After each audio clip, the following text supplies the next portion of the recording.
I've never been a huge fan of the Legend of Zelda franchise. Ever since I was a kid, 7-year-old me wouldn't ever really deviate from the Sonic and Mario games that I was always used to playing growing up. I rarely took interest in franchises that I wasn't already familiar with. So with that being said, the Legend of Zelda franchise was always on my radar, but I never took the initiative to actually go out of my way and play the games for myself. And even after the massive success of their recent game, Legend of Zelda Breath of the Wild, the franchise still didn't pique my interest quite enough to get me to check it out. For some reason, even though I never gave them a chance, I always thought the games weren't for me and that I wouldn't enjoy them very much. It wasn't until February 8th, 2023, when I would finally take some initiative. We were approaching the end of the Nintendo Direct that was scheduled that day, and I was happy with what we got. Personally, I was able to walk out of that Direct pleased with the announcements of Game Boy and Game Boy Advance games on Nintendo Switch Online, Splatoon 3 DLC, a Kirby Remaster and Metroid Prime Remastered, and Mario Kart DLC news. Nintendo wanted to cap off the Direct with something that'll leave a good impression on the audience, so they showed a game that seemingly every Nintendo fan was excited for.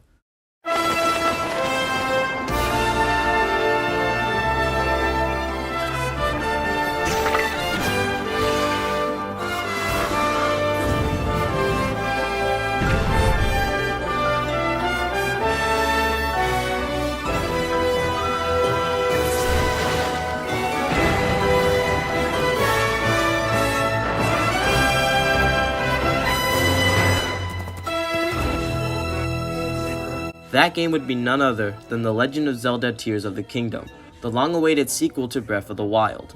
After watching that amazing trailer, along with how hyped everyone seemed for the title, I felt almost obligated to at least give the franchise a good look. And with Breath of the Wild having a sale for only $40 on the eShop, I felt this was the perfect chance to check out what I've been missing for the past 6 years since the game's original release in 2017. I went into this game with extremely high expectations, and one might think I'm at fault for doing so, but when you browse the internet about this game, almost every review is a perfect 10 out of 10 or 5-star rating. And on top of that, the game won Game of the Year in 2017. Honestly, you'd be crazy to not expect only the best from such a highly praised game.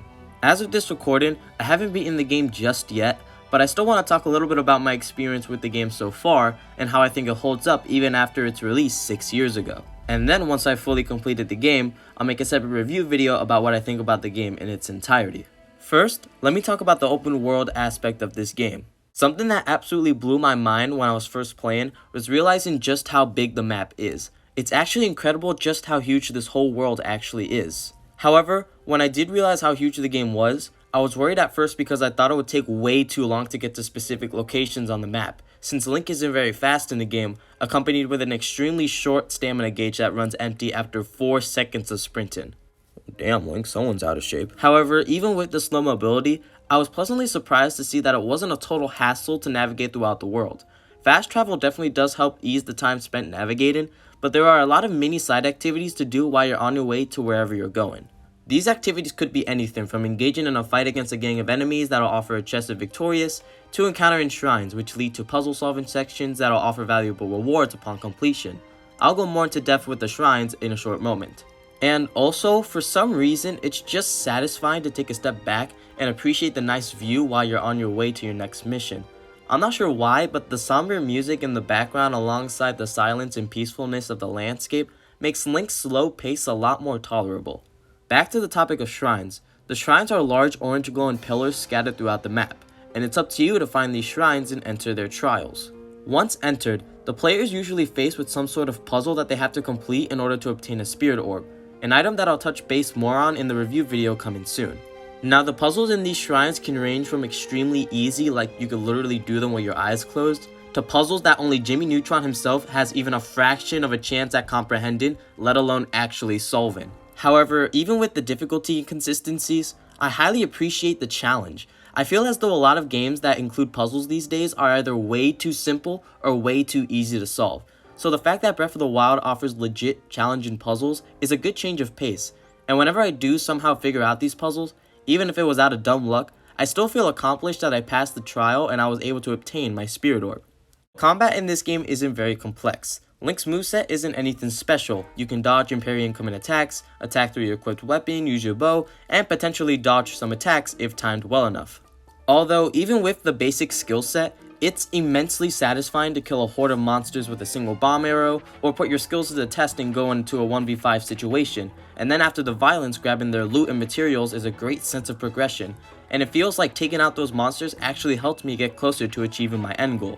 What makes traveling the open world so fun is that even if you're not going to a specific location, you can still make progress and gather materials, so that you can become even stronger even if you're not on a set path. It constantly feels like you're progressing through the game, making Link stronger, getting more materials for elixirs, gathering more food to cook meals, and that constant feeling of progression is what ultimately makes this game as addicting as it is.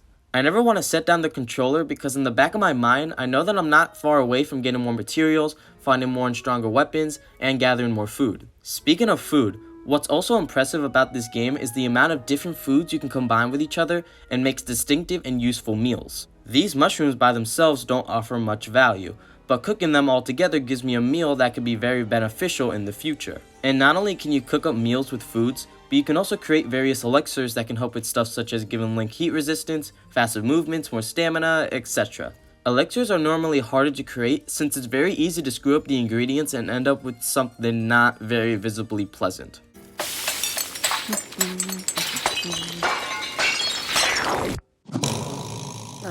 Never let bro cook again. The cooking mechanic gives purpose to the random collecting of mushrooms, berries, and apples while you explore, since you know that while those items may not be very useful on their own, all those items cooked together can make something worthy of use. The story for this game is strange, and I say strange because the whole story of the game is Link uncovering past memories and finding out what happened 100 years ago before Calamity Ganon struck Hyrule. So there isn't really a story here taking place in the present, rather it's just the player uncovering a story that already happened in the past.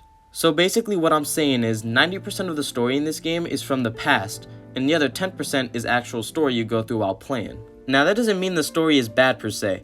I actually think a story as such is actually beneficial to the game's open world type gameplay. Since the player is uncovering memories, and not in a set order, it allows for more exploration to be had and less linear pathways and quests to be taken, if that makes any sense. Last thing I want to talk about here are the boss fights that the game has, specifically the Ganon fights that happen within the Divine Beast.